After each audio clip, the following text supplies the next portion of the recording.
Hello everyone, welcome to Biosomes.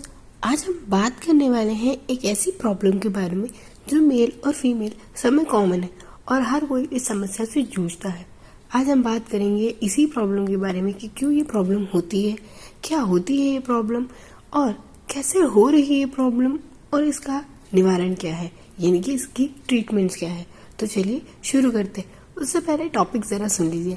आज का हमारा टॉपिक है हेयर फॉल पर, क्यों हेयर फॉल होता है और कैसे हो रहा है। हेयर फॉल दिन ब दिन ही बढ़ता क्यों चले जा रहा है, जो बाल्डनेस है वो कम एज में ही क्यों आने लग गई है, बच्चों के बाल इतनी जल्दी वाइट क्यों हो जा रहे हैं और क्या निवारण है इसका, या कहा जाए कि क्या ट्रीटमेंट है इसका, इस बारे में हम डिस्कशन करेंगे।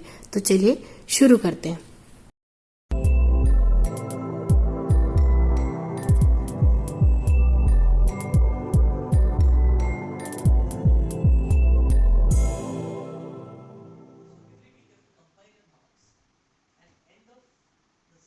हर किसी को लंबे घने बाल पसंद है, स्पेशली फीमेल्स को। मेल्स को भी अपने डेंस और ब्लैक बाल पसंद होते हैं, या जो भी उनका नेचुरल कलर होता है हेयर्स का पसंद होता है। पर आपने कई बार ये चीज़ें नोटिस की होगी कि धीरे धीरे बालों की जो थिकनेस है वो कम होती जाती है, बाल धीरे धीरे पतले होते चले जाते हैं। कई बार तो ऐसा भी होता है कि जैसे आपने यदि हाथ भी लगाया तो बाल के गुच्छा का गुच्छा ही हाथों में आ रहा है, यानी जो हम कहते हैं कि बल्क आ रहा है। हर बार कॉम करने पर रूट से ही हेयर टूट जाते हैं, कभी कभी तो सेंटर से टूट जाते हैं। तो ये सारी चीज़ें क्यों होती है, क्या हमारी बॉडी में किसी चीज़ की डेफिशिएंसी है? तो इसी चीज़ के बारे में हम इस लेक्चर में बात करेंगे, तो हमारे साथ एंड तक प्लीज बने रहिएगा। तो जब हम शुरू करते हैं कि क्या कारण है हेयर फॉल का, उससे पहले हम जान लेते हैं कि हेयर्स की क्या प्रॉपर्टीज होती है। हेयर जो हमारी ब्यूटी को दर्शाते हैं, साथ में हमारे स्कैल्प पर प्रोटेक्शन का काम भी करते हैं। इवन यदि हमारी बॉडी पर भी हेयर्स प्रेजेंट है तो ये भी हमारे प्रोटेक्शन की तरह भी काम करते हैं, साथ में हमारी स्वेट ग्लैंड के सिक्रेशन में भी हेल्प करते हैं। और हर किसी को लंबे बाल पसंद ही होते हैं, बट ये बाल झड़ने की समस्या बहुत ज्यादा क्रूशियल हो गई है। हर किसी को ये प्रॉब्लम है। आप वैरायटी के शैम्पूज यूज करते हैं, ऑयल यूज करते हैं और बहुत सारी चीजें जैसे सीरम आता है, कंडीशनर आते हैं, हेयर स्प्रेज आते हैं, जेल आते हैं, इन सब चीज़ों का यूज़ करते हैं। तो इनसे भी हार्म होता है। जी हाँ, क्योंकि बहुत सारी चीज़ों में केमिकल्स होते हैं जो कि बहुत हार्श होते हैं। इन केमिकल्स का जैसे ही रूट्स पर पहुंचते हैं, ये रूट से थोड़ा सा उन्हें लूज कर देते हैं। अब हम बात करते हैं कि क्या सिम्टम्स होते हैं हेयर फॉल के। हेयर फॉल को पकड़ना बहुत ही आसान है कि हाँ हेयर फॉल हो रहा है, क्योंकि यदि आप देखेंगे तो 15-20 हेयर्स या 5-10 हेयर्स निकलना कॉमन है यदि आप डेली कॉम कर रहे हैं तो। क्योंकि ये तो नॉर्मल होता है कि जो डेड हो जाता है या जिसमें कोई डैमेज होता है तो उसे हमारी बॉडी से बाहर निकाला जाता है। बट हेयर फॉल के कुछ स्पेशल कैरेक्टर्स होते हैं जिससे हम उसे आइडेंटिफाई करते हैं, जैसे धीरे धीरे हेयर की थिकनेस का कम हो जाना। आप हमेशा देखते होंगे अरे मेरे बाल बहुत पतले हो गए, स्प्लिट एंड्स हो गए। तो ये जो सारी चीजें होती है वो हेयर फॉल का ही कारण है। ये मेल्स में ज्यादा होती है। मेल्स में देखा होगा आपने कि बहुत जल्दी बाल्डनेस आती है और उनके तो अपर फॉरहेड से ही हेयर्स कम होना शुरू हो जाते हैं। फीमेल्स में एज के बाद आर्म पैटर्न पर हेयर जाते हैं। यदि आप ओल्ड एज में देखेंगे फीमेल्स में तो उनके भी मिडिल हेयर जो होते हैं, यानी मिडिल पार्ट के हेयर धीरे धीरे बैक होने लगते हैं, यानी फ्रंट पार्ट के उनके भी हेयर जाने लगते हैं। पर आप यदि देखेंगे तो मेल्स में बाल्डनेस बहुत जल्दी होती है, यानी आपने देखा होगा उनमें हेयर लॉस बहुत जल्दी होता है और पूरी तरह से उनकी जो हेयर से पूरा सेक्शन जो होता है वो निकल जाता है। फिर बालों में स्प्लिट एंड्स का होना, न्यूट्रिशंस की कमी की वजह से स्प्लिट एंड्स होते हैं और स्प्लिट एंड्स होने की वजह से पूरी तरह से जो हेयर्स होते हैं वो धीरे धीरे करके रिमूव होते हैं और उनकी जो थिकनेस है वो कम होती जाती है। फिर आपने देखा होगा कि मेल्स में जो होते हैं उनमें बॉडी हेयर भी बहुत ज़्यादा होते हैं। बॉडी हेयर से वो भी निकलते रहते हैं, यानी थोड़ा सा यदि हैंड पे हेयर से और उसे रब किया गया तो वो हेयर पूरी तरह से रिमूव हो जाएंगे। कभी आपके हेयर्स खुले हैं या आप उन्हें प्रॉपर हैंड से ही कॉम करना चाहते हैं तो हैंड में भी हेयर्स आ जाते हैं। इस चीज़ को तो नोटिस किया ही होगा कि जितनी बार फिर आप हैंड्स लगाते हैं अपने हेयर्स पे, यानी कि हेयर कॉमिंग करते हैं हैंड से, तो हर बार आपके हाथों में बाल आ जाते हैं। ये भी एक रीजन है हमारे हेयर फॉल का। कुछ लोगों को तो ऐसा भी होता है कि धीरे धीरे हेयर फॉल होना शुरू होता है तो ओनली केवल हेड के हेयर से नहीं, जो बॉडी हेयर्स होते हैं वो भी इतने ज्यादा रिमूव हो जाते हैं कि पता ही नहीं चलता है कि उनको वहाँ हेयर थे भी नहीं, और इतना ज्यादा रिमूवल हो जाता है कि वो पूरे रूट से ही रिमूव हो जाते हैं, जिसकी वजह से कंप्लीट बाल्डनेस आ जाती है। हम बात करते हैं कि क्या रीज़न होंगे हेयर फॉल के। हेयर फॉल के कई रीज़न हो सकते हैं, जैसे सबसे पहले ब्लड प्रेशर। ब्लड प्रेशर की प्रॉब्लम जो होती है, यानी कि ब्लड यदि कम फ्लो हो रहा है या हाई फ्लो हो रहा है, तो उसकी वजह से भी जो ब्लड सर्कुलेशन है वो हमारे स्कैल्प तक प्रॉपर नहीं हो पाता, जिसकी वजह से हमारे जो हेयर रूट्स हैं उनको ब्लड नहीं मिल पाता और वो जर्मिनेट नहीं हो पाते। हाँ, ये बात अलग है कि हेयर्स में ब्लड नहीं होता, पर जो उसके फॉलिकल्स होते हैं, जो रूट्स होते हैं, वहाँ पर ब्लड सर्कुलेशन होना बहुत ज़रूरी है। इन लोगों को बीपी की प्रॉब्लम होती है, उनकी बॉडी में सोडियम का कंसंट्रेशन बढ़ जाता है, जिसकी वजह से कंप्लीट न्यूट्रिशन नहीं मिल पाता हेयर्स को और वो हेयर्स प्रॉपर जर्मिनेट नहीं हो पाते।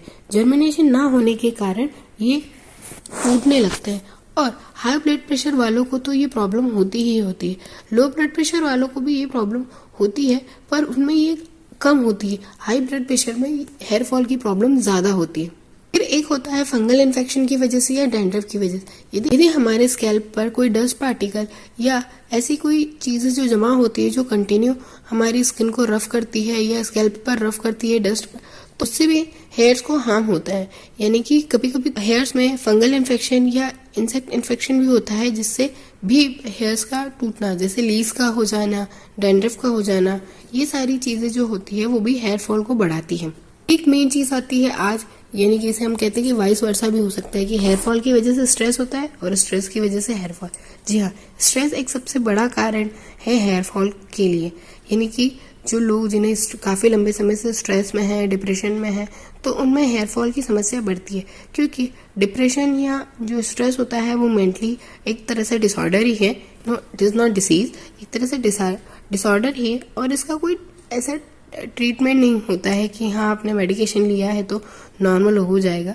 ये आपकी ब्रेन की जो एक्टिविटी है उस पर अफेक्ट करता है।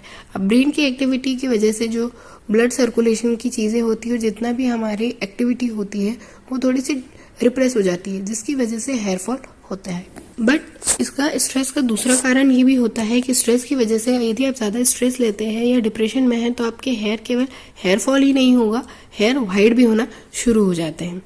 कैंसर वाला डिसऑर्डर होता है उनके तो बाल झड़ना कॉमन बात है, क्योंकि जब वो कीमोथेरेपी या ऐसा कोई ट्रीटमेंट लेते हैं जिसकी वजह से उनके हेयर फॉलिकल्स पूरी तरह से डिस्ट्रॉय हो जाते हैं और कंप्लीट बाल्डनेस भी आ जाती है।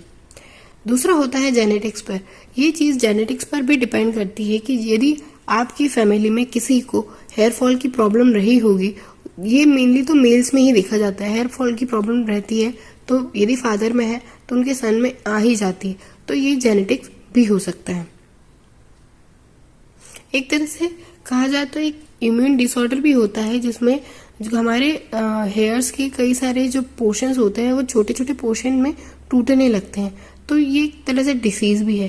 देन हार्मोनल चेंजेस की वजह से भी हेयर फॉल होता है। ऐसा कहा जाता है या ऐसा माना जाता है कि यदि हार्मोन्स का जो लेवल है वो यदि बैलेंस्ड नहीं रहे तो भी हेयर फॉल होता है। यदि जितना हार्मोन का सिक्रेशन होना चाहिए उतना यदि नहीं हो पाता है तो भी वो प्रॉपर न्यूट्रिशन हमारे हेयर फॉलिकल्स तक नहीं पहुंचा पाता, जिसकी वजह से हेयर फॉल होता है। कहीं कहीं ज़्यादा सिक्रेशन की वजह से भी होता है, जैसे फीमेल में प्रेगनेंसी के दौरान अधिकतर जो हेयर फॉल है वो बढ़ जाता है, क्योंकि जो हार्मोन्स रिलीज होना चाहिए वो दूसरे हार्मोन्स रिलीज होते हैं और उसकी वजह से उनमें हेयर फॉल हो जाता है। डिसीज के ट्रीटमेंट के कारण भी हेयर फॉल होता है, जैसे डायलिसिस, यानी कि किडनी की माल फंक्शनिंग के लिए जो ट्रीटमेंट किया जाता है उसे डायलिसिस कहते हैं और डायलिसिस के कारण ही बाल झड़ना शुरू होते हैं।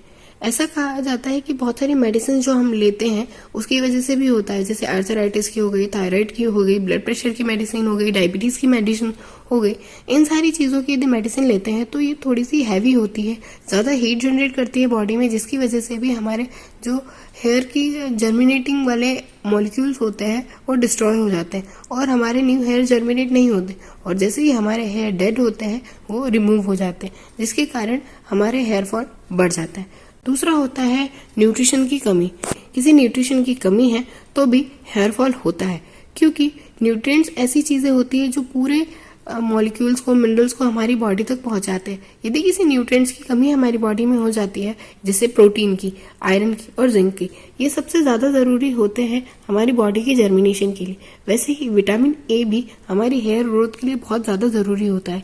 यदि हमारे फूड में प्रॉपर विटामिन ई है तो हमारे हेयर ग्रोथ बहुत अच्छी होगी। और यदि हमारे फूड में विटामिन ए या प्रोटीन नहीं है तो हमारी हेयर ग्रोथ नहीं हो पाती। फिर आजकल जो हेयर स्टाइल्स वगैरह यूज करते हैं, हम केमिकल्स यूज करते हैं, उनकी वजह से भी, जैसे हमने पहले भी बात की कि जब कोई भी हेयर स्टाइल ट्राई किया जाता है तो बहुत कस के बांधा जाता है, या हॉट हेयर ऑयल का यूज किया जाता है, सिरम्स है, स्प्रे है, इन सारी चीजों का यूज किया जाता है जो कि केमिकली सिंथेसाइज होते हैं। तो ये केमिकली हमारे स्किन पर हार्श होते हैं, जिसकी वजह से भी हेयर फॉल होता है। ये सारी चीजें होती है जो कि हेयर फॉल को आगे बढ़ावा देती है। अब हम बात करेंगे कि हेयर फॉल से ट्रीटमेंट कैसे लिया जा सकता है और कैसे इससे हम रिकवर कर सकते हैं। तो बाल झड़ने का यानी हेयर फॉल का प्रॉब्लम तो कॉमन ही है। सबसे ज्यादा तो सब यही कहते हैं कि अच्छे से न्यूट्रिशन लो, ऑयलिंग अच्छे से करो, रूट्स को अच्छे से, ये सब सारी चीजें। तो कैसे हमें हेयर फॉल से क्योर करना है, आज हम उसी के बारे में हम डिस्कस करेंगे। तो सबसे पहले जो हमारे हेयर्स हैं उन्हें हमेशा सॉफ्टली ही हैंडल करें। ऐसा नहीं कि हार्शली आपने शैम्पू किया और बस जस्ट ऐसे ही बांध दिया। आपको हमेशा जब भी आप कॉम्ब करें तो कॉम्ब के जो टीथ होंगे वो टीथ थोड़े ब्रॉड होने चाहिए। ऐसा नहीं हो कि आप बहुत ज्यादा पतली कंघी से कॉम्बिंग कर रहे हैं, जिसके कारण आपके बाल जो होते हैं वो झड़ते हैं, क्योंकि पतली कॉम्ब में वो आसानी से स्टिक नहीं हो पाते हैं और एक दूसरे से उलझ जाते हैं, जिससे खींचना पड़ता है और खींचने से बाल टूटते हैं। यदि आपके बाल गीले हैं तो कभी भी गीले बालों में कॉम्ब नहीं करेंगे। हाँ, ये बात अलग होती है कि लोगों को ये मानना होता है कि गीले बाल जम जाते हैं, बट नहीं। आप अलग अलग टाइप के शैम्पूज, हेयर मास्क और इन सारी चीजों का कम से कम उपयोग करें। हो सके तो कोई एक ही टाइप का शैम्पू यूज करें, या ये आपको यदि एक ही टाइप के शैम्पू सूट नहीं होते तो जो नेचुरल शैम्पूज होते हैं देख लीजिए कि उसमें कौन सा केमिकल ज्यादा हार्श है। अब तो मार्केट में बहुत सारे आयुर्वेदिक और नॉन सिंथेटिक जो शैम्पूज है, नेचुरल इंग्रेडिएंट से बने हुए शैम्पूज है, वो अवेलेबल है। वो थोड़े कॉस्टली जरूर होते हैं बट वो अवेलेबल, वो हमारी बॉडी के लिए इतने हार्म नहीं करते और न ही इतने हमारे हेयर्स के लिए हार्श होते हैं। तो आप उनका यूज करेंगे तो आपकी जो हेयर ग्रोथ है उस पर कोई भी इफेक्ट नहीं आएगा। यदि आप कोई सी ट्रीटमेंट ले रहे हैं या कोई मेडिसिन ले रहे हैं जिसकी वजह से हेयर फॉल हो रहा है, तो आप अपने ही डॉक्टर से कंसल्ट कर सकते हैं ताकि वो उसके साथ ही ऐसी कोई मेडिसिन दे जिससे हेयर पर इफेक्ट ना करे। मेल्स में एक कारण यही होता है कि स्मोकिंग या अल्कोहल ड्रिंकिंग, इसकी वजह से भी हेयर फॉल बढ़ता है। तो जिन लोगों को ये हैबिट है, उनको हेयर फॉल हो रहा है, तो वो लोग ये छोड़े। जो पेशेंट्स कीमोथेरेपी करा रहे हैं यानी कि कैंसर पेशेंट्स हैं, उनके लिए कूलिंग कैंप्स का ऑर्गेनाइजेशन किया जाता है, जिसमें कूलिंग कैंप्स उनकी हेयर फॉल की प्रॉब्लम को सॉल्व किया जाता है और उन्हें प्रॉपर ट्रीटमेंट दिया जाता है जिससे उनके नए हेयर फॉलिकल्स का जर्मिनेशन हो। अपने फूड में सारे न्यूट्रिशन शामिल करें, vitamin B, vitamin E, vitamin A, protein, और जितना हो सके प्रोटीन का अमाउंट हमारी बॉडी में बनाएं, क्योंकि इन सारी चीजों के फॉर्मेशन के लिए प्रोटीन यूजफुल होता है। आप अपने हेयर में ऑयलिंग प्रॉपर करें। लोगों को ऐसा लगता है कि टाइम नहीं होता तो Sunday to Sunday hair wash करते हैं, बट वीक में एटलीस्ट आपको 3 बार हेयर वॉश करना है और 3 to 4 टाइम आपको ऑयलिंग करनी है, जिससे, और ऑयलिंग भी ऐसी करनी है कि आपकी रूट्स तक वो ऑयल पूरा तरह से जाए, जिससे आपका स्कल्प ड्राई ना हो। यदि स्कल्प ड्राई ना होगा तो डैंड्रफ नहीं होगा, और डैंड्रफ नहीं होगा तो हेयर फॉल की समस्या नहीं होगी। ज्यादा ही समस्या है, बाल्डनेस आ रही है, तो आप अपने डर्मेटोलॉजिस्ट को बता सकते हैं, उनसे सलाह ले सकते हैं, उनका ट्रीटमेंट ले सकते हैं। और सबसे बड़ी बात, टेंशन से दूर रहे, यानी हेयर फॉल से बचना है तो आपको स्ट्रेस नहीं लेना है। यदि आपको ये सारी चीजें हैं तो आप जा सकते हैं, अपने डॉक्टर से ट्रीटमेंट ले सकते हैं। घरों में जितने भी न्यूट्रिशन वाली चीजें हैं उन्हें खाए, लगाए। जैसे कर्ड जो होता है वो बहुत बेनिफिशियल होता है हेयर की सॉफ्टनेस के लिए, तो वीक में 1 टाइम आप कर्ड भी अपने हेयर पर अप्लाई कर सकते हैं, उसे वॉश कीजिए, देन आप शैम्पू कर सकते हैं। ऑयलिंग भी आपको रात में करके सो जाना चाहिए, जिससे प्रॉपर आपका ब्लड सर्कुलेशन रहे और ऑयल आपकी बॉडी में पूरी तरह से एब्जॉर्ब हो जाए और आपके हेयर स्मूथ रहे। यदि आप कंडीशनर और सीरम यूज करते हैं तो उनका भी एक स्मॉल अमाउंट में ही यूज करें, ज्यादा अमाउंट में इनका यूज नहीं करें, ये भी हेयर फॉल को बढ़ाते हैं। देन यदि हम बात करें तो आप अपने डॉक्टर्स को भी रिकमेंड कर सकते हैं कि हमें क्या न्यूट्रिशन लेना चाहिए, क्या डाइट लेना चाहिए, जिससे वो आपको क्लियर कर दे कि ये चीजों से आपकी बॉडी में कोई हार्म नहीं होगा। आई होप कि ये लेक्चर आपको समझ आया होगा, आपके लिए यूजफुल रहा होगा। और आपकी कोई भी क्वेरी हो इस लेक्चर से या किसी भी लेक्चर से रिलेटेड तो प्लीज़ आप कमेंट में मेंशन कीजिए, वीडियो को लाइक कीजिए, शेयर कीजिए और चैनल को सब्सक्राइब कीजिए।